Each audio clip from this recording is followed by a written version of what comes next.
Hello, everybody, and welcome back to another episode of Radically Real. I am so excited to have me here. I'm going to butcher your name. I'm already going to Giacomo. Giacomo. Giacomo. Fuck. Yes. I knew I was going to screw it up.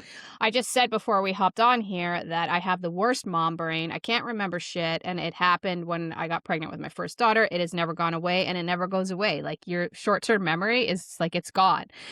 Anyways, I am here with Giacomo. I'm super excited to have him here. We met from one of my posts, I believe. I want to say it was the Matthew Lawrence post. I think it was. I think it was, yes. Yeah, Giacomo is a veteran Marine and a multimedia artist who has had some experiences in Hollywood or pedowood, whatever we want to call it nowadays. And I thought it would be exciting.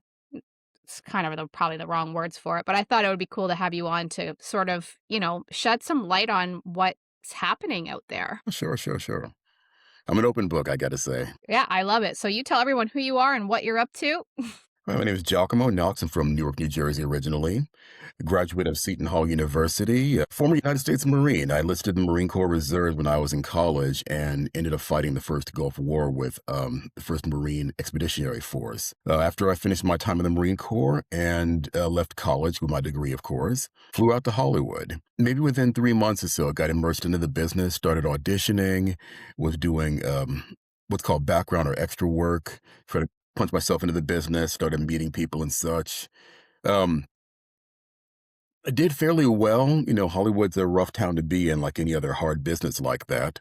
Decided to develop my own product. I created, so to speak, a reality show called A Week with My Father, where I reunited with my father, who I'd not seen since I was 5 years old. I was 39 years old at the time.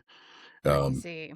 and having shot that show, we won a major development contract with NBC. Promises of the yin yang going to Germany and Europe and North Africa. And all of a sudden, as we say, Hollywood happened. They took the contract back from us and said, hey, you're done.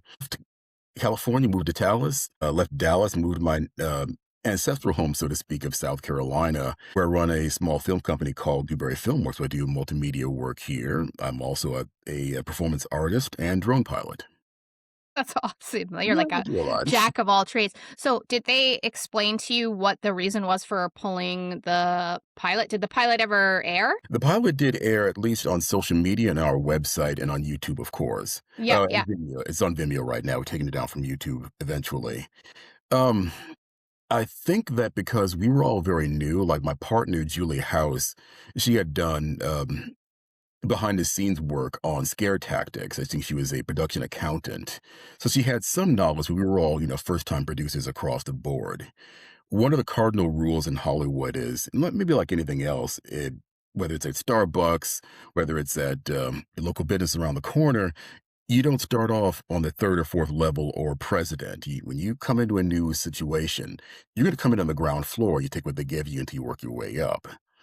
So I think maybe we all got our eyes a little bit too big and like, hey, this is a huge product. The guy's offering us 26 networks around the world, an NBC deal. Let's grab for it all. And, it looked like on the contract, they wanted to offer us 45% of the revenue, which isn't horrible. Again, it's the first time deal. I think we should have taken it. We kept negotiating back and forth, and Julie had some demands as well. And finally, they got sick of us, I guess, and said, hey, we're done. Thank you very much for trying, but we're going to, sell We're the gonna rights back to pass. you. Yeah, Yeah. yeah. It was So, heartbreaking. It's a personal story. So when you go through something like that and it's a part of yourself, it hurts, to be honest with you. well, for sure, and I guess, like, I'm a firm believer in life that, we can look back at situations such as that or just any situation in your life and say, "Okay, what can I take from this? Like, what could I have learned from this situation to make it better moving forward?" Absolutely. You know? Um, you had sent me a YouTube video. I can't remember the actor's name, that black guy. What's his name? Well, that was, I'm gonna brain fart myself now. Terry Crews. He Yes, played the yes. dad in Everybody Hates Chris. Yeah, so you had sent me that video and thought it would be a really great thing to chat about since, that's kind of how we connected through that post. I did watch it and I was just like, I'll have to link the video in the show notes so people can see it. Absolutely. But it's like, at what point do people need to hear the same story in Hollywood over and over and over again to not believe, like, they all think it's a lie. They think, "Oh, these people aren't telling the truth." It's like, well, how many people have to say the same thing for you to believe that it's actually true? Sure.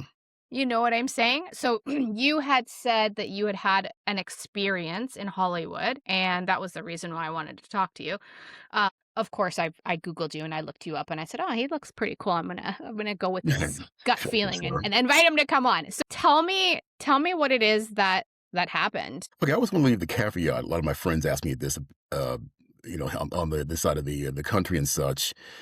Hollywood is not quite as dirty as you think it is, but you don't have to go too far to lift up a carpet and find some roaches underneath it. It's For pretty much sure. every other carpet you lift up is going to find those roaches, as I mentioned. Um, Plenty of Christian groups. There was the worst kept secret in Hollywood is this group called Friends of Abe, which are all, you know, registered Republicans and conservatives who are big time actors. I never got around to joining them, unfortunately. Apparently, Kelsey Grammer from the Frasier series was one of them. Mhm. Um, but when I first got out to LA, there was a Hollywood power guy by the name of Michael Ovitz who mentioned something about the gay mafia. Now, I've had an uncle who was gay, who's passed away. I have a transgender cousin. I sang at a mixed choir at St. Cyril Jerusalem Church in Encino, California. I had a gay choir master. Most of the men in the choir were gay. Mhm. Well, whatever, it's not my thing. I keep it between you guys. It's all good. Yeah, for sure. I'm the But same. yeah, when someone has power over someone else, especially in the entertainment business, because there's an awful lot of money. My first year in LA, I made $40,000 doing background work. Like, whoa, this is incredible. I'm doing nothing for the most part. Yeah, yeah. But there's always somebody holding that over your head. If you want to access this level here, you might get lucky and work your butt off to get there. Or you can take this back door, and that's every pun you can imagine this back door would happen.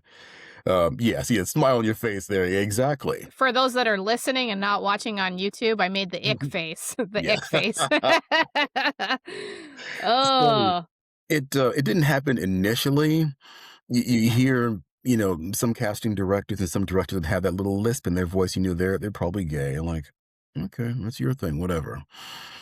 I think the first time it actually happened, I had auditioned for the Showtime miniseries called Riot, which was a retelling of the recent Los Angeles riots after the Rodney King incident, which happened in mhm, 1991 or 92, mhm. if my memory is correct. And it was told very much like Pulp Fiction, four separate stories kind of blended together. It was an okay project. And so I met the casting director, Ruben Cannon, who is, I think he may have passed away by now, was the only and the biggest black casting director in LA. Was huge, at a Screen Actors Guild seminar. And because of that, he called me in to read. I'm like, okay, cool.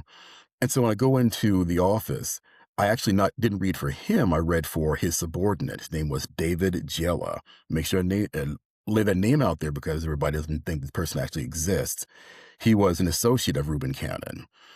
First red flag, I should have known this a long time ago, and now it's completely verboten. You do not audition an actor in your personal office. Oh, You can imagine, is that yeah. where you were? I Okay. auditioned in his sub office in Ruben Cannon's studio. I'm like, okay, didn't think anything of it. I was still very new to the business. I was still new to auditioning, and I was still a stage actor for the most part. I started my life off doing musical theater as well as theater on the round. So I was huge, and I was horrible. And so David gets behind his desk and goes, okay, that was okay. Let me try something else here. He proceeds to stand up, walk around from behind his desk, and lean up against me on my left shoulder. It's like, this is You're like, kind of "I'm uncomfortable, I'm awkward. uncomfortable." Yeah. Well, let's go back to what I said about the gay mafia. When Michael Ovitz said this about the gay mafia, um, he mentioned that these people are untouchable. It's one thing to, gay rights and such and make sure people can actually work and not be discriminated against. It's something Mhm. else to say the rules don't apply to you because you're gay. These rules need to be universal. You don't touch someone during an audition unless it's called for in the scene. And even then, it's very, very rare because you could injure someone, you could accidentally sexually harass someone or sexually batter someone. It's not supposed to be done. So What I think I finally discovered in the macrocosm is that a lot of the gay men that have power in Hollywood, they're smart. They don't outright proposition you because that was verboten a very long time ago, even before the 90s. They'll make suggestions. They'll, accidentally touch you and such. And so here I'm reading the scene again. I was equally horrible, and he's leaning up against me. And goes, "Okay, sure, let's bring it for the producers read." The producers read, if you don't know any better, is when you read for the producers and the director. That means you were that good in the pre-read. I know I wasn't. I look back now, I was absolutely terrible in that audition. Yeah. So next day comes in and I'm, petrified. I'm like, here's, Reuben Cannon himself is in the room. The director of the episode in Riot is in the room as well. Two producers. So I proceed to be as equally terrible as I ever was in the pre-read. Yeah. And then, because I do a lot of improv back then, even more so now, just as a personal, building my career here in South Carolina, um, David wanted me to improv, so he fed me a line. I kind of went, "Yeah, I got your LAPD right here." It's black back in the '90s, black used to hold their genitalia as it's fight a power struggle. And he goes, "Ooh, that's a proposition, I guess." And I went, "That was really off kilter." And now I knew, like, okay, the leading up against me was uncomfortable. Now I knew that was probably a soft proposition. And so I walked out of the room thinking, yeah, I got the role. And Didn't he get the said role that in front of everybody? in front of everybody. Yeah. Now, mind you, I ended up working on Riot as an extra. So much money in the business, I couldn't turn that possibly down. And one of the producers came up to me and said, "Don't I know you from somewhere?" No, of course I was embarrassed. I'm like, "Oh, this guy, no, I actually read for this movie and I'm doing extra work on it." Like, wait a minute, you read for the part of man in the cafeteria, didn't you? Like, I sure did. Well, hey, you know what? Don't worry about it. You weren't bad. It's just, we're looking for something else. So he, understood it. Um, Nevertheless, it just seemed like David wanted something else to push me through that next level, Yeah. and wasn't gonna do it. Not a No, bit. absolutely not. And well, and then like even with that Matthew Lawrence clip that I shared, I mean, so many people are like naming all these names and trying to like figure out who it was. I mean, a little bit of Googling, you could probably figure out who it probably was. Sure. But it then you start to think like, okay, what did the people do that got the role? Well, I would hope it wouldn't be. I watched the film finally. I saw the guy. He was a lot more subtle, and he had an arc, which is what they really wanted in his, it was only 4 lines after all. I couldn't possibly have been that bad, but I was, because I didn't give the character an arc. Now, um, I guess with that, you do hear a lot. Oh, my roommate at the time, that's what I'm gonna go with this. My roommate at the time, we had a mutual friend who got a role in a Taco Bell commercial. Okay. Now, we all saw the commercial together, and he was god awful. It's some stupid dance he was doing, and Taco Bell, live Moss, whatever it was. And it's like, how the hell did he get that role? Mike said to me, "Bro, listen. The rumor is that the casting director said, if you let me, we're edited here. If you let me suck your dick, you get the role." Yeah. Yeah, if you let And me. so he let him do it, or vice versa. Because the rumors always have a basis in truth. They always Oh do. my So either god. it was mutual masturbation or there was some exchange of fellatio one way or the other, but it happened. He got the Taco Bell part. I'm like, wow. I Could don't want you, to say it was like I just, like, couldn't imagine doing that for, like, a Taco Bell commercial. oddly enough, commercials pay incredibly. I had a commercial I'm for, for yeah. sure, but, like, Oh, I it's still it's don't think I insane. would. When you're, is LA like any other big cities? They're really expensive town. It's hard to get Yeah. around. Can't No, afford I car know, rent yeah. is horrible. Yeah. So you can imagine if if you make 40,000, like I got, really lucky that first year, and the next year you go down a whole lot less. Like, what am I gonna do? All of a sudden, you're being propositioned, and you can't make your rent that month. Like, wow, what do I do? There's that gay mafia thing again. This person obviously was untouchable. If he had said something, he would have never worked it. The joke in LA is you'll never work in this town again. I That's that whole know. power structure thing, which is really unfortunate because in the 20 years that I spent in Hollywood, I've watched a lot of people crumble who were much, much, much more talented than the garbage you see in front of your, oh, here comes a cat, in front of your screen. And And it's kind of perverse when you think about it. Good friend of mine, if you remember the boy band singer Jeremy Jordan, my roommate Mike knew him as well. It's like, wow, what happened? I don't know who that is. I don't know who that is. Well, the boy band there you had NSYNC, Backstreet Boys, a bunch of guys. I think Jeremy Jordan was a relative of somebody else who was already a name, and he became, a big singer in his own right. Mhm. But when you deal with rejection and people constantly telling you you're not good enough, you're not smart enough, your voice is not like, oh, by the way, I'll let you go by if there's that game mafia thing once again. And I'll say that to the high heavens. When you hold power over someone and you need to, metaphorically speaking, get off at somebody else's expense, that's disgusting. I don't care what your Yeah. lifestyle is, what your Yeah. preferences are. Well, and I think that, when you look at some of the celebrities that have come out and said, I was molested by Right, Harvey whoever, or, Weinstein, sure. you've got a lot of celebrities that, they come off a little bit kooky, but it's like when you start hearing it more and more and more and more, it's like there's truth to what they're saying. Absolutely. Like, how many people have to say the same thing over and over again for someone to actually believe it? Like, these people are saying the same thing. Like, it's like, so all of them are lying? Yeah. The sad thing is, I mentioned Hollywood before being maybe 60-40 disgust and good people.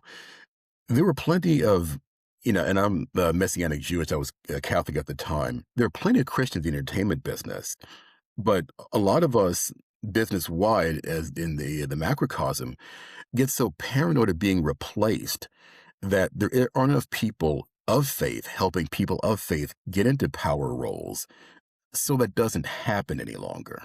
Unless you're pretending to be a Christian or whatever your particular faith structure might be, and you start holding power over people and start, sexually abusing them as well, there's always room for people. That's why the whole faith-based movement started in the late 90s, early 2000s, where a lot of Christian films started being produced, especially culminating with uh, The Passion of the Christ, which was amazing.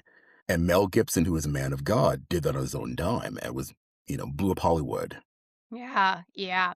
Well, and you see people like him speaking out, and people are angry. They're like, "Oh, he did this to his wife. He did that to his wife." It's like, well, he's also like a recovering addict. So I think if you don't have or have ever had an addict in your life, you can't really speak on what they did when they were using. Sure. And he talks openly about that. So yeah, just having I had an addict for a mother. Oh, So well. I look at someone like Mel Gibson and what he's trying to do, and I think to myself, like, you guys, if you've never had an addict, you don't understand, you'll never understand. Like, you can't blame someone for something that they did when they were using. Like, you can't. Absolutely. Like, I'm not saying to put up with it or any of that thing, and that it's not excusable, like inexcusable, because of course it is. But we really do have to look at the fact that, like, addict versus non addict. You know what I mean? But, he gets a lot of backlash because of his past, which is so crazy. But it's like, guys, he's pointing it out. There's all kinds of celebrities pointing this stuff out. And then you have to wonder if the ones that aren't saying anything, like, they have to know. They have to know. Yeah. I wonder if some do, some don't, and some know. And again, they're afraid of being ostracized and never working again, or I put my entire life's ambition into this, my savings. I left, New Jersey in my case, and here I am stuck. And now I've got a choice to make. Do I play the game or do I walk away from this thing? Yeah, Now, I've been in the yeah. entertainment business since 1993. Here we are, God, it's 33 years later. And look around me like, hey, my other friends got married, had children. Guy that I went to high school with, he went to OCS and I didn't. He left the Marine Corps as a colonel and I left as an E3. And you think you're missing out on something, but your heart is in creativity. And For the minute sure. someone tells you no, okay, is it no because I suck? Is it no because you're looking at a different direction for you, what you want to do with this role? Or is it no because you want to have sex with me? Male or female? Yeah, and I don't want to. Yeah, Yeah, yeah. It's just I think about all of the children that have said things as adults, and, like, these people get accused, if you will, and they deny, deny, deny, but they also settle in court and give these people money. sure. It's like, so if you didn't do it, why are you settling and giving them money? Because you did do it, because 'cause you're a fricking liar. Yeah. And sometimes, like, I did bodyguard work as well. I nightclub bouncer, bodyguard, VIP celebrity, and I was tasked to be a Michael Jackson security team, although it went a different direction again, during the trial in Santa Barbara. And what that whole thing was, they did all the DNA swab and everything else. I thought, there's no evidence these kids were in Michael Jackson's bed. There's no semen. There's no, material from them at all. It was a huge lie. But Michael Jackson, being who he um, was, a emotionally injured man as he was when he was a child, and loved having kids around him make himself feel better. And someone Mhm. interpreted that as something disgusting. And so all you've got to do is scream loudly enough a lie to make people believe it and to bring him down financially. He said, look, give the kid $25 million. Nick, make this thing go away before your next album tanks for the wrong reason. And I don't think he Yeah, ever really recovered. The next two albums after Bad were okay. It's just like not vintage Michael Jackson. People, I listened to Michael since I was 7 or 8 years old, so I for knew sure. better. It's not Michael Jackson's garbage here. And, like, I'm so on the fence about that one with him because then you had that documentary that came out with Wade Robson and, what's the other guy's name? Didn't see it See, yet. look, See cat. it. Yeah, the back. There's cat. I tell everybody, the cats show up, people are like, "My pet cat might come on." I'm like, "It's fine, people love That's cats. We funny. do cats here." Um, I can't remember the other guy's name, I should Google it. But it was Wade Robson and the other guy, and they did it was a whole documentary on I think it was called Oh, uh, Finding Neverland or Finding Neverland or Robinson. Yeah, Leaving Neverland? sure. Leaving Netherland? I don't remember what it was called, but, I'm just gonna Google it. So it was Wade Robson, let's put documentary, I'm gonna Michael watch it. I don't Jackson. have cable on purpose because I don't feed into people that want to call me names because I'm a man of God after all. Like, hey, Yeah, no, for sure. Okay, so let's see. It was a 2019 documentary focusing on allegations of sexual abuse against Michael Jackson by Wade Robson and James Safechuck. So I watched it nah, and I am really on the fence about his role in it. sure. I of course wanna have discernment and listen to all people. If you haven't watched it, I suggest that you find it and try and watch it because why? I just don't know why the 2 of them would say these things. I just don't know. I just don't know. Like, I know a lot of people think it was like, they were trying to take him down, they were setting him up and stuff like this, but, like, at first I believed that he was innocent, and then I watched that documentary, and I'm very on the fence about it. Like, I just because you hear so many stories in Hollywood of these types of things happening to children, I'm kinda like, I just don't know. I just Yeah, don't know. healthy dose of skepticism in every situation. Always ask questions.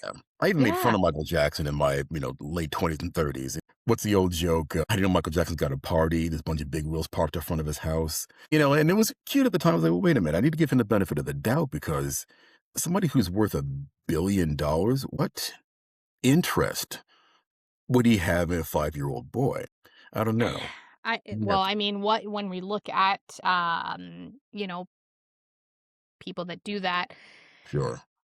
because they And this do did it, like, right. what are you thinking? What are you doing? Like, you must have some insane, like, problems thinking that, like, you're untouchable and, like well, it's like you said, like, the gay mafia Untouchable. thing, like, the only reason someone would do something like that is in Hollywood or wherever, where they're, like, elitists or whatever you wanna call them, is because they think they're never gonna get caught.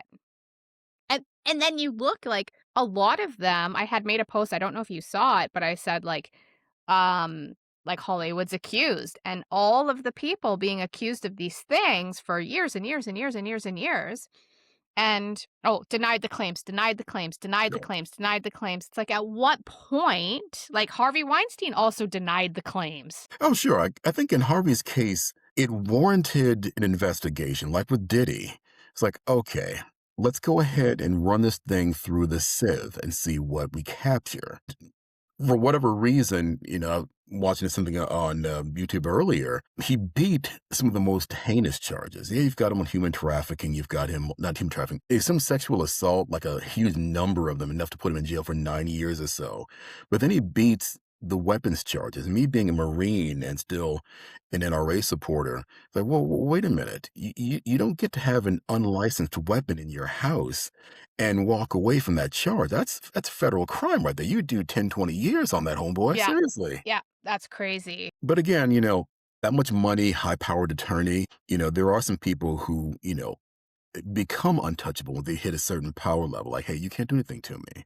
I don't ever want to be that rich. I'll stick around and just be broke the rest of my life if I have I to. mean, I would love to be that rich because I would do so much good with money like that. I would Sure. never want to be untouchable. Like I don't I think that's like just a very evil path to go. I mean, like, oh, I would love to have that much money so I could like save as many cats as possible, or you Sure. know what I mean? Like it's just Could like definitely. have a huge like cat sanctuary or something. I always said that. I'm like, I have a cat sanctuary. Yeah.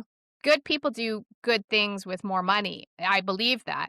Um, but, I think I like, I wanna look back at their lives and say, "What happened to you in your life that traumatized you so much that made you pure evil?" You said it. I always give the benefit of the doubt, mainly because the prevailing philosophy, or sociology perhaps, or what it is that an abuser is someone who was abused. And me having been abused twice in my life, I felt the sting of something going like, hey, you know what? She's almost 18. Like, whoa, whoa, whoa, whoa, where the hell you are over there? I'm not interested. No. Yeah. Yeah.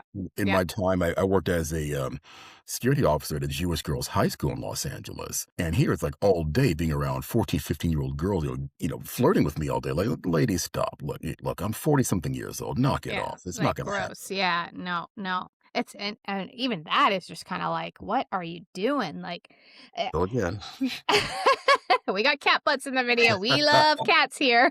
I have hairless cats, and sometimes they hop up, and people are like, "Ah!" because that's they that don't freaked know. me out for Yeah, sure. that's what people say. And if some people come over and they're like, "Oh, your cat's so ugly," and I'm like, "Well, he thinks you're ugly." That's funny. Like, don't call my cat ugly. Anyways, it's kind of funny. But yeah, I think that, you hear a lot about the casting couch. Yes. What's your take on that? That was the old thing back in the 40s and 50s, I think it was, when Hollywood was no longer just a diversion from your, post-war troubles and, pre-war reels and such. Now it became this humongous business where people were making goo gobs of money in the 1950s and such. When that power structure thing first got started, and some young lady would hang out at the grocery store or hang out at a malt shop and go, I'm an actress, I want to be, and she'd get discovered. Like, you, that face, you're amazing. You should be in pictures, young lady. And so he brings her into his office. That's how they got started, after all, and say, listen, if you let me have sex with you, you'll go far. You'll go far in these pictures, young lady. And that's how it all got happening. Finally, someone, I forget who it really was. It might even have been Marilyn Monroe, started opening their mouths and saying, hey, you know, not, you can throw an old Hollywood name out there, not even accusing this person. Cecil B. DeMille propositioned me, and that's when this all happened. But that was really common in the 50s when, like I said, the business got to be that big. People were making so much money at it, they became originally untouchable. So now, with that being gone, and again, these untouchable gay men that are in power, another good situation. I was working on the old witchcraft TV show called Charmed. And the director, one of the lead directors of the show, was, very openly gay. And he was hostile toward most straight men. And I happened to read from him once or twice. I'm like, why am I even here? You're a terrible person. Yeah. And Yeah. so once I came in for an audition for him, and I had dreadlocks at the time, and couldn't fit into the uniform they wanted me to fit into. Like, well, would you mind cutting your hair? Like, for one line, no, thank you. Yeah, Because seriously, I'm not that desperate. well, when it comes to cutting your hair, like, you've got to, change your headshots, and headshots are very expensive. At least back at the time they were. You'd have to print, several hundred of them and mail them out all the time, and most of them would be thrown away after all. Yeah. So I'm like, bro, if I cut my hair, I've got to get new headshots in my head, of course. I've got to tell my agent. He's going to say, why'd you cut your hair for a one-line role? Like, and I said, no. Yeah, He goes, no. oh, he doesn't want to cut his hair. Bye. I'm like, Okay. it's really unprofessional. Okay, Like, screw you. bye. Yeah, totally. Yeah. Well, and I thought, like, going back to the Matthew Lawrence thing, like, having his agent send him to a hotel, it's like they knew. Very possibly. I'm glad you brought that up because there was a story. Matter of fact, if you ever read the Godfather book, this mirrors what happened between what's his name now? Well, anyway, there's a scene where Lou Holtz, the director that actually it's the horse head in the bed, the whole story from The Godfather. He had a woman bring her 14-year-old daughter to his house, and he had his way with her as part of the process of getting her into the business. And you see the whole scene kind of played out in the book, like, wow, it's really revolting. Um, well, I'm going to bring forth this name now. Google this name now if I want thinking about it. There was a director who raped a 13-year-old girl in the 70s. And I'll never forgive Jack Nicholson for that because it happened at Jack Nicholson's house. And it was a really big scandal. The guy got arrested and he did his, he was convicted of the crime because, he left physical evidence behind for crying out loud. Yeah. And then he got on a plane and flew to France to escape prosecution. See, back then, if you got caught in statutory rape, you did 25 years in jail. I mean, here it's a little bit different for whatever reason. It should be more, in all honesty. You get castrated, one of the two. 100%, I agree. Yeah. But again, that was rather common in that early Hollywood era, that midpoint Mhm. Hollywood era. And I guess somebody decided to say, hey, wait a minute. No, you're not Yeah. going to casting couch me or my daughter or anybody else. It's not going to happen. It's not that Yeah. important. Yeah, yeah. And I just think to myself when he told that story about why they sent him there and then let him go for leaving. And it's like you have to wonder how often or where this is happening or the person that got the role that he was talking about what did they do? Why are agencies allowing this behavior to happen. And it's like, when you hear a story like that, it kind of makes it sound like they're all involved from the top to the bottom. Or that name I want to bring up, I had to look it up myself on Google. Roman Polanski. Okay. Now, I remember I was very young in the 70s. I made a lot of his films, and Rosemary's Baby was one of them. And Yep. apparently he was a Holocaust survivor, which, me being Messianic Jewish, I don't care. Yep. You can't be bad after what has happened to you, which was bad. Yeah. You've got to find some level of self control and say, this is what happened to me. I'm not going to do this to other people. Yeah. Well, and it just seems like you just don't know what their pasts are. I just don't understand why you would send a child into that environment. Not as a parent, but as the agency when we look at the real how we met is like why on earth would they think that that was okay to send a Sure. child to someone's hotel room? Like, and then letting him go after he says what he says. Like, he basically propositioned him, and it's like, "Oh, well, we're gonna fire you now." It's like and then There, they yeah, kinda, like, disappeared. They didn't get as many roles there, it was just kinda like after Boy Meets World, Matthew Lawrence, like, you didn't really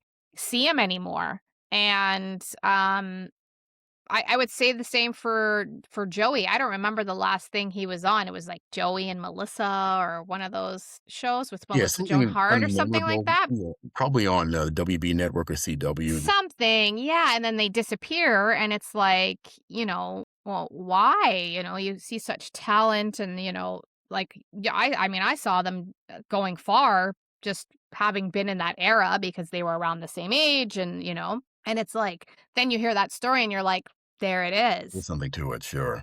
A There it lot of that as is." well as I love Joey Lawrence. I've been watching him since I was, and we're probably the same age, as a matter of fact. But I get the feeling that he was a one note creature, so to speak. So by the time he got to be, bigger, more muscular, had the jawline going, it's like he's not Joey Lawrence anymore. He's Joel Lawrence. Like Yeah, it doesn't yeah, work. That's the reason why most outstars don't go any further. And a lot of them, unfortunately, get really depressed and go, well, I made 12,000 a week when I was 9 years old. Now I'm not making any money at all.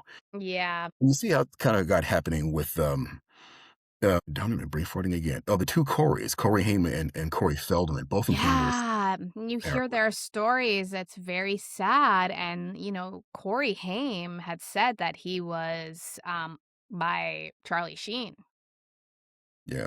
It's hard and to believe that, but Charlie Sheen's such a character, I almost don't doubt it. I know, and it's like you saw them spiral in real time, and I love Corey Feldman, like, I still love him, I know he's kooky, um, but I really do having grown up, I'm 82 baby, so I was born in 82. Like, so you grow up watching, these movies, The Goonies and Sure. vampire. What's the vampire one that he was in with? Oh, the Lost Boys. Lost Lost Boys Boys. and, even just Corey Haim and, you grow up watching these guys and it's sort of just like it breaks your heart to watch how they spiraled because, it was clear to me that and still is with Corey Feldman because he still talks about it, that they Right. were traumatized. They were traumatized. And then you have all of these other things coming out, especially if we look like at the Epstein files and we just look at, things that people say, it's like I just don't believe that the 2 Coreys were lying. Sure, sure. I wouldn't either. What had happened to me, I was in Tacoma, no dad in the household, of course, very young, and it was a babysitter. And it didn't really bug me that badly. But when it happened when I was a teenager, now it's a grown man and a preacher. Now you're like, oh God. But men are not encouraged to tell people when they've been sexually assaulted. It's like Mhm. I finally came to grips with what happened to me and David Jella in maybe 10 years ago or so. I'm like, you know what? It's time to start telling people about this. This is when the nascent of the Me Too movement first started happening. And the not so funny thing is, somebody from the Hollywood Reporter, the big entertainment trade magazine, was doing an expose on Me Too. Hey, tell us your Me Too stories. Like, I've got a Me Too story. Oh, really? Tell us about it. Yeah, it was a casting director, male. Never heard from the guy again.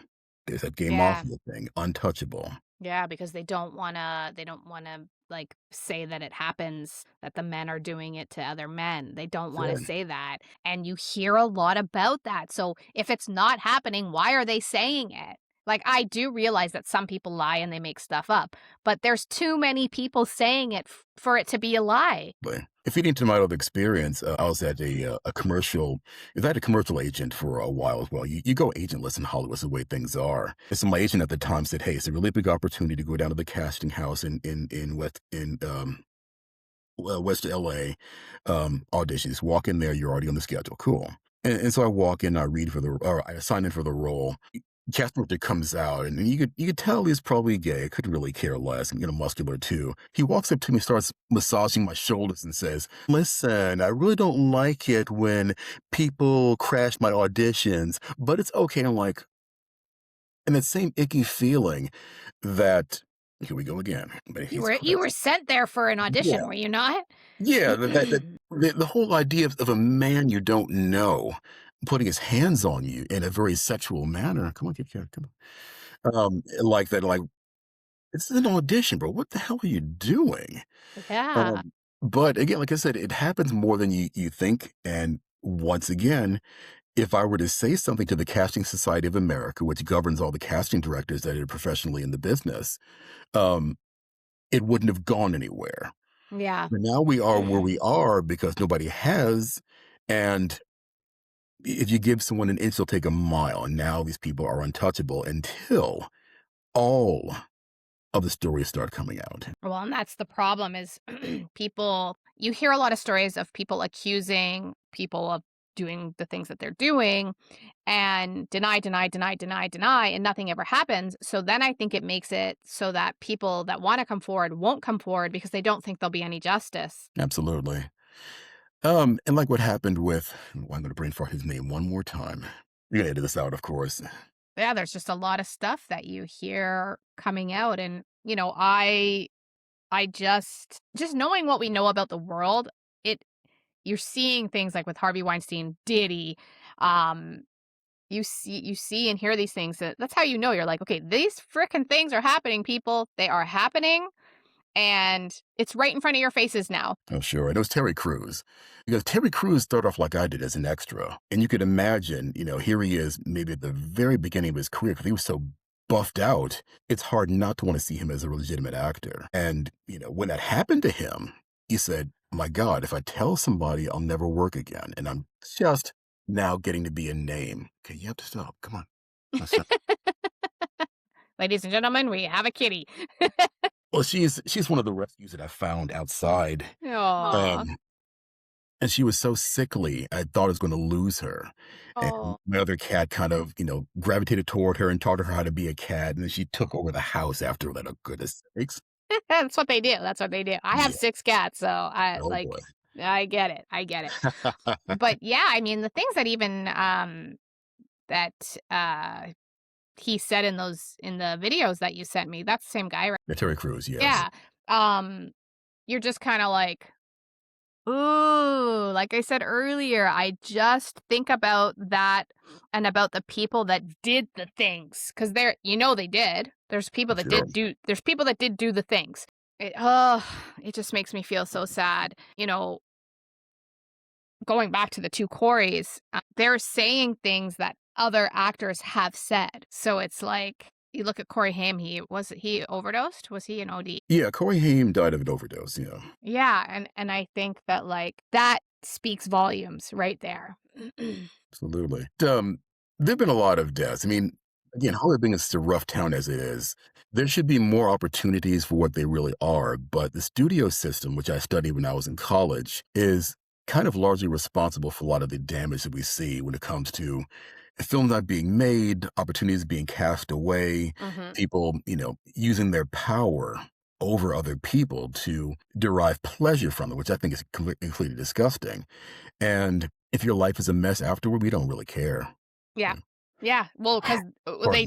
they don't care. That's the problem is they just throw you away like you're garbage. Yep, you're only good as the last movie, apparently, and it's Well, and especially they'll throw you away if you tell the truth. sure. Well, and fame is very fickle. One of the reasons why a lot of people may actually compromise themselves is I've got to stay relevant because I went out and bought all this crap. Yeah, it's going to take a lot of money to keep this thing going.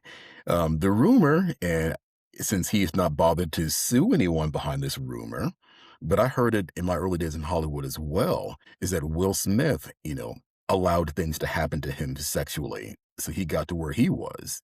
And I remember Will Smith working as an extra on The Fresh Prince of Bel-Air. His attitude changed completely when I was one of his photo doubles in the first Men in Black movie. He was really sully, get away from me kind of a thing. That whole vibe was like different. What the hell's happening? Same with Jamie Foxx. And I can't really say that Jamie Foxx, did anything. I haven't heard anything about that at all. Um, but the business will change you a little bit from all the stress and anxiety of just wanting to create and having this matrix, literally a matrix that's built around producing a film or a TV show or even some stage work at all. And I remember being denied an opportunity to work at a local theater as well, if you were not trained by the master, Sanford Meisner himself, you cannot audition this company. And like, who the hell do you think you are? This is North Hollywood, buddy, in the middle of nowhere. Yeah. But and once again, you could hear the lisp in his voice. A lot of gay men just don't like straight men unless you are part of it or they think they can get something out of you. Well, that's kind of what it's sounding like. It's just like, if you do this, we'll give you this. It's like a blackmail ring. And sometimes I think that, like, people do the acts and then it's caught on tape. And then it's like, now I've got you. Now you'll do anything that I want because I will expose you for XYZ if you don't do XYZ, ABC, whatever it is that they're asking them to do. And I believe that that is happening, like a freaking blackmail ring, like a Hollywood blackmail ring.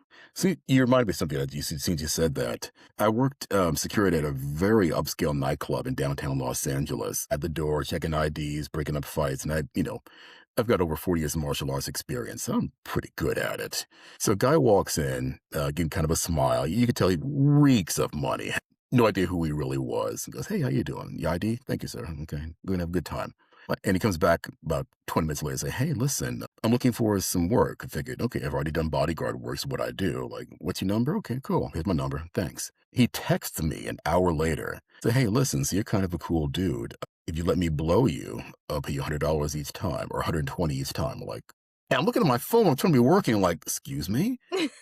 You're like, "What did he just Thought say to me?" this was an offer for work. I'm like, bro, I thought you wanted a bodyguard. No, no, Oh, he thank wanted you. a Incorrect. prostitute. But you I'm not mentioned laughing. I don't mean to laugh at that. I don't mean to no, laugh at don't that. because it's okay. But I'm a grown man after you know what's happened to me in my combat experience and such. But it dawned on me when you said that earlier. People that have that kind of money have cameras. Yeah, they do. We're going to find out because apparently Epstein's entire island was wired with cameras. Of So course whoever it was, which what an was idiot, yeah. yeah, Yeah, whoever was guilty of doing stuff with those young ladies, they're busted already. for Unless, of sure. course, those tapes disappear. Well, seeing what we're seeing, it's very Yeah, possible because no right. one's being taken down for the things that happen, so I'm there's talking that. about. I think that that whole operation was a blackmail ring, and I think it's happening in Hollywood. I think it's happening at the with the elites. I think, I mean, there's a lot of things that are happening that are super sketchy. I just like when I look at the Hollywood children and I think to myself, I just think it's so sad. And Yeah. and as a parent, like sending your child into that is like, oh, You almost wonder if there never should have been anything as a such thing as a kids' TV show, with the exception of the obvious. We're talking about the vintage kids shows like Howdy Doody, Kugler Fran and Ollie, the puppet shows, up into yeah. Mister Rogers' Neighborhood, even Sesame Street. Those were completely innocent that I know of. When you get into the 80s and Nickelodeon pops up, and I kind of wonder because apparently all of those kids are out to lunch, every single one of them, followed up by the Disney Channel, and all those kids are out to lunch. Mhm. Yep. Like, whoa, whoa, whoa, whatever happened to this, the kindly old gentleman with a puppet, and that's it? None of this, weird situations, you know, uh, quasi sex talk in the dialogue. Like, no, no, no. But then there it is. Well, and you see it just as a parent, you see things, like, or hear something that my kids have turned on to watch, and I'm like, "What are you watching? What is this? Turn this off." Because Sure, you hear something and you're just like, "What the hell? Like, this is supposed to be for kids?" sure. Um I have an issue with them putting just anything to do with like non-binary, transgender, Thank gender you. confusing stuff in Yeah. cartoons because I'm sorry, why are we doing Why this are to our you doing this? children? We are a very loving, accepting family of all races, sexualities, all of the things. Um but children do not need to be exposed to this over sexualized material in cartoons. Don't say it's not happening because it is happening. And like there was something, a video I saw pop up on Instagram not that long ago on Zootopia 2. Okay. And there is some things in that movie that are so inappropriate. They even showed, like, a bear that's wearing, like, bondage gear. Okay. Yeah. Not cool. Not no. So I'm definitely not gonna let them watch that one. But it's like, I look at stuff like that and I'm like, Who's this for? "What? Who is this for? Who are you making this for?" And, like, I kinda look back at Disney movies now and as an adult, and you can see some of the innuendos, and I remember and I know that it's true, is in The Lion King, there is a scene when, Nala and Simba are, like, falling in love, like, the "Can you feel the love tonight?" There's a scene where, um, Simba and Nala fall onto, like, dandelions when they come up and they, like the fluffy whatever Okay. comes up, and it spells sex. I know that it does because I have it on VCR. I have a VHS, and it's true. It is on there. And the other thing is on the Little Mermaid, cover, I King remember Triton's those. castle has a penis on Sure. it. Here's a little rabbit trail for you. Apparently, the cover designer was a closeted gay man. I think he was going to be fired for whatever reason or being let go. So he did that to get back at Disney. Well, There's a it's time we all remember that Disney wasn't bad. When Walt Disney died, the company went haywire. The whole family aspect of Disney, everything from the parks to the animatronics, the cartoons, all went south. I don't know Mhm. who took over Disney after Walt Disney died, but it was like, quasi pornography in some places. Yeah, like there's some things that you see in these cartoons, Disney, all kinds of cartoons that are so inappropriate for children. Like I think even on there's like a Paw Patrol. I don't know if it's Rubble and Friends or one of those, like it's like an offset. There's like a non-binary character, and it's just like all of these things are coming into play in these cartoons, and I'm like, why are we showing this shit to our children? And who thinks that this is okay? This is not okay. Like, why can't we go back to Mr. Rogers? Like, it's a beautiful day in the neighborhood vibes and under the umbrella tree. Like, that was another good one. Or Polka Dot Door. These are like, I think, Canadian ones. Wow. Today's special where the mannequin, it was Jeff Hislop. Do you know Jeff Hislop? He was a No, not at Canadian all. actor. He actually played Phantom of the Opera for a while in Toronto. He was the Phantom. But, like, that was a show where, it was puppets, but, like, he was a mannequin that would come alive at night, and they Oh, lived in this department store. It was just, like, a cool kids show, but, like, it's like, gone are the days of those types of shows that are just wholesome and, like, good, you know? And I look at some of the stuff now, like I said, I hear something that my kids are watching, and I'm like, "What are you don't watch that, turn that off." There sure. was, Monster High. There's Monster High. The characters are colorful and they're cool and they have, like, a real version of it where it's, like, real actors. And, like, some of the characters are like, "Oh, I'm non-binary and I blah, blah, blah," and I'm like, "Don't watch that, turn that off, don't watch that." And it's not because I don't want her to understand that some people are like that. Sure.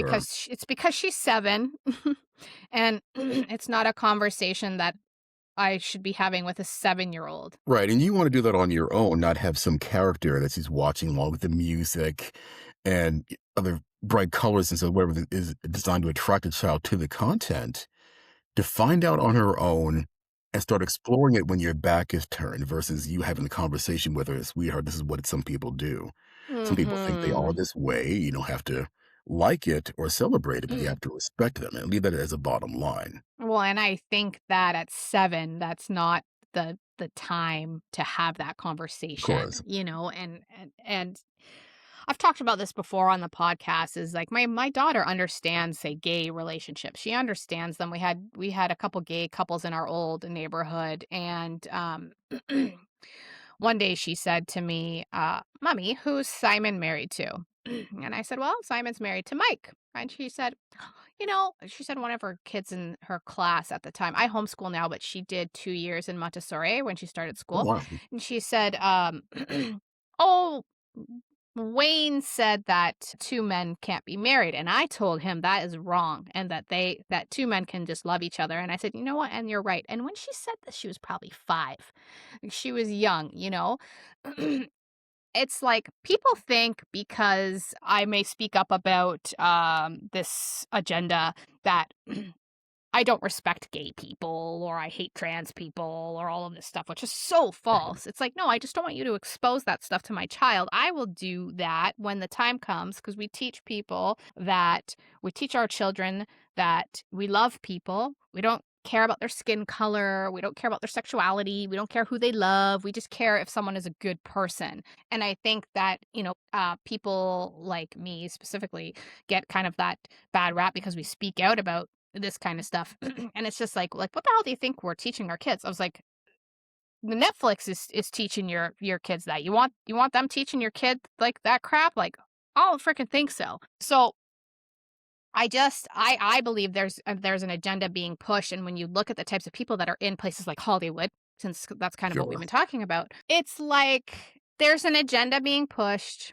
on these children to normalize that type of behavior. Well, exactly. Even I'm a lot older than you, of course. Even back in the 80s, there was no discussion about this. If someone wore women's clothing, it's like, okay, he's a cross dresser, he's a Yeah. female impersonator, or they do drag on the side, whatever else. My gay friends at the time, from all the mid 80s all through the 90s and such, that was always a kink that was relegated to, a Christopher Street in New York City or a Fire Island or in San Francisco. Like, I never really saw that out in the world. And then it became more prevalent, then it became a lifestyle. Then it became, I'm now going to change my gender because I feel like it. Not because I went through a surgery because I felt like I was in the wrong body. I now think I'm a different gender and therefore I am, and you must celebrate it. And I think a lot of kids, unfortunately, um, if you're growing up in a questionable or a broken household Yeah. and that child is seeking attention, and suddenly you go, Mommy, my teacher said I can be trans. I'm going to be trans today. And like that child just wants attention. Now they realize that I can have the bright rainbow colors and the sounds and the music behind me and walk in wearing a princess dress. I'm like, it's the most revolting thing in the world because it never was anything until very recently. And there is an Mhm. agenda in our social psychological mindset that's driving that right now. Yeah, I agree with you. Obviously, I talk a lot about this stuff, and I think that when you have teachers, so I've had teachers on the podcast, and just even I've had teacher clients that have told me the things that are happening in the school system. Like if teachers are leaving the school system and saying this is happening in the school system, it kind of goes back to the whole Hollywood thing. It's like how many times does someone have to say this for you to believe that it actually is indeed happening? It's happening. Like, point blank period, it's happening. You can deny it all of you want, but it is happening, and it is one of the major reasons why I homeschool. I don't want to expose my children to any of that stuff, and it's not, again, not because I'm a bigot or a racist. I get called all these racist, bigot, Nazi, all of these things. I'm like, yeah, okay. Like some of my best friends are gay and trans, but yeah, I'm just a bigot Nazi. Like one of my best friends is a black girl, Keisha, love her to death. Like, yeah, I'm just this big old racist because I No, speak out on, children being indoctrinated. Like if protect the children makes you so upset, you're part of the problem. sure. You know what And a I'm lot of it saying? even is we all have the right to raise our children whatever way we want to. And, Mhm. we don't have to spend time with each other. I don't feel the need to go down to, West Virginia or down Alabama someplace and try to win over white supremacists. I don't have time for that. Meet me in the middle someplace because I'm a Marine, I'm a college graduate, I'm a nice person, I mind Yeah. my business, Yes. Yeah. and that's fine. But Yeah. if you want to teach your kids that I'm a horrible human being because of my skin color, knock yourself out. I don't need you. Yeah, exactly. And I had this conversation is with someone. She's far left, and we're really good friends. We get along very well, but we have very opposing views on this type of stuff. And she said, because apparently, like, if you go to school and you identify as whatever you're identifying as, they don't tell the parents. They keep it a secret from the parents. So I think that is so wrong. Sure. Um, but I don't remember where I was going with this. Yes, I remember.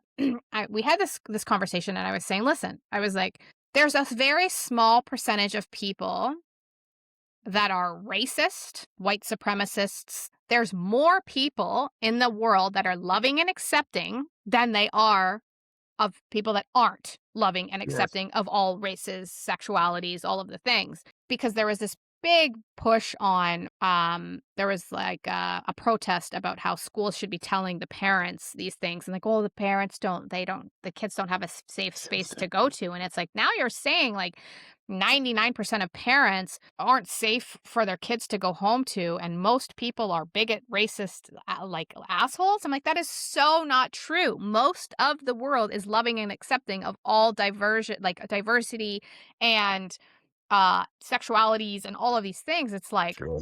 I'm not saying that racism doesn't exist and that people against gay people doesn't exist. Of course it exists, but there's way more people that are loving and accepting of people of different races and sexualities. So she's like, oh well, no, like they shouldn't tell the parents because you just don't know what they're going home to. And I was like, probably a loving family that wants to understand their child. Sure.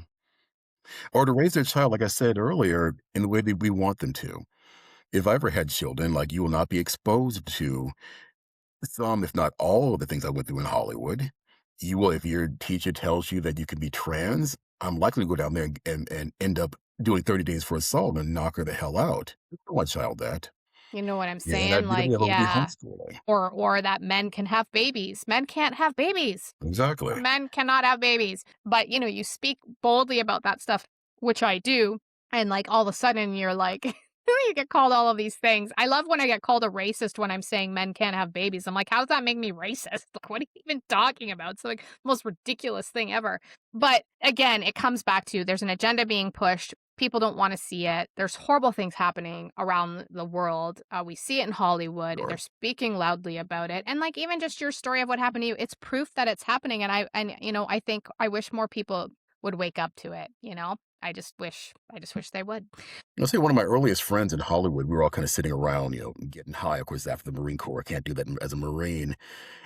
And that high logic comes over him, and he says, this entertainment business, um, it shouldn't be entertainment business.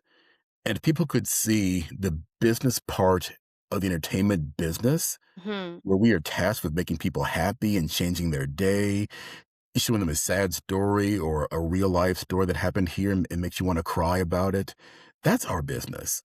But as the expression goes, when you find out what's in a hot dog, you'll stop eating them. That's what's Yeah. happening a lot about it. It's very unfortunate. And again, I've known so many people. I think I met Terry Crews on the set of Everybody Hates Chris. Great person. Yeah. You find a lot of these jackwads in the entertainment business as a whole. But when you do find them and they get exposed, it gives the entire thing a black eye. And that's not even fair, but maybe it's well deserved because you knew about Harvey Weinstein. You knew about, uh, I think Epstein had some Hollywood connections as well, and you did nothing. You deserve this. You Yeah. should have done, you should have dealt with this individual a long time ago. And then they don't, and they don't, and that's why you see what you're seeing today, and it's so, so, so, so sad. Well, I think that's a good place to wrap up. So, tell everybody, where they can find you. I always tell our listeners to reach out and say, message us. Tell us what you think of the episode. If you have questions, ask. We wanna hear from you. So, tell everybody, where they can find you and what you're gonna be up to this next year. Okay, you can find me at, I took my personal website down. So if you want to reach out to me, it's Newberry Filmworks. That's Newberry, Newberry. Filmworks like the German Filmworks, Filmwerks. So newberryfilmworks.com. A lot of my photography is on there right now. I've got some artwork here in Newberry, South Carolina. And I just released a book last month. Which was based on my experiences working at the Jewish girls' high school. It's called the Losers Club, which I talk about unfortunate relationships and choices that young ladies may make on their way to becoming people of God, hopefully. And I hope you'll find that. It'll be on Amazon and bookstoread.com. Awesome. Well, thank you so much for sharing all of this with us today, and hopefully people are seeing what's happening and understanding that it's a real thing. And, if it's happened to you, then you need to speak to somebody. So it's really important that you do that. So Don't wait. If something happens, say it immediately. If you wait 10 to 4, immediately. 5, 10, 15 years, you're likely going to be believed. That's Yeah, not right. and your dignity and your worth is worth so much more than the people that are doing these things to you, whether you're in Hollywood or wherever you are. It doesn't matter if you're Absolutely. up here or down here, you need to talk about it. So, I should probably link some resources for people just in case. Anyways, guys, thank you so much for tuning into another episode of Radically Real. If you made it to the end, like I said, please message us. Be sure to subscribe, hit the thumbs up, and leave us a comment on YouTube, Spotify, wherever it is that you are. And we'll see you next time. Great.